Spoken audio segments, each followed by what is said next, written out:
Hello everyone and welcome. Today I will share with you some useful tips when overclocking or undervolting your AMD graphics card. Also watch the previous video if you haven't.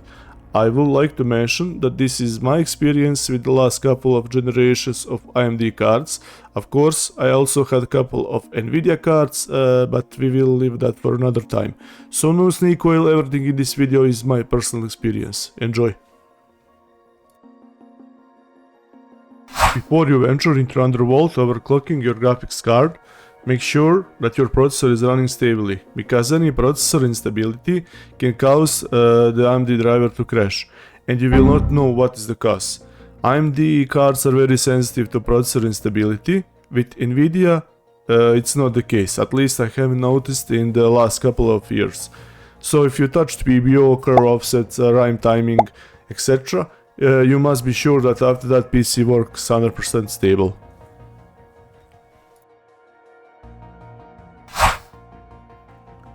Many times you will hear that overclocking video memory brings better performance. That is true, but keep in mind, if your graphics card has a GDDR6 memory, during an unstable overclock, ECC or error correction code memory will try to correct errors, and this will result in lower performance. So if timings are too tight or frequency too high, scores might drop, indicating errors, not gains.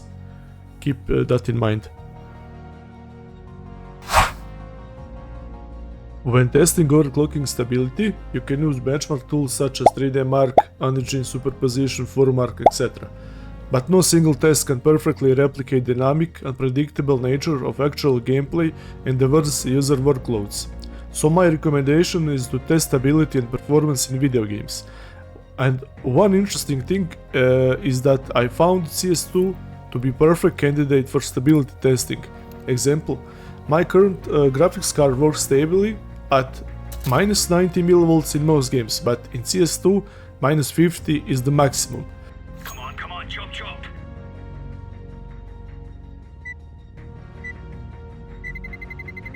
Let's roll.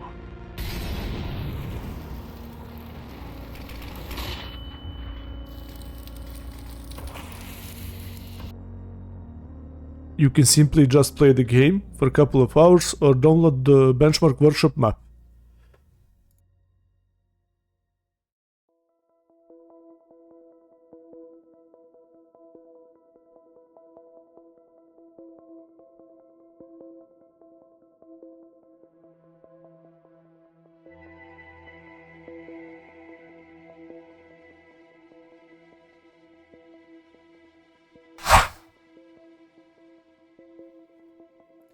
I noticed that most people copy other people's settings.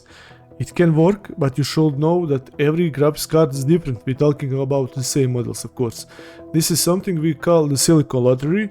Two identical chips have different overclocking potential, so you must test and find what is the best undervolt overclock settings for your card.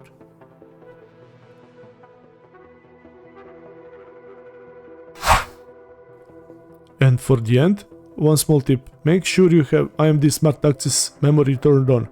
That's AMD name for the sizable bar, a technology that boosts gaming performance by letting AMD Ryzen CPU access the GPU entire video memory (VRAM) at once. You can find the settings in the BIOS, but know that is not in the same location on every motherboard.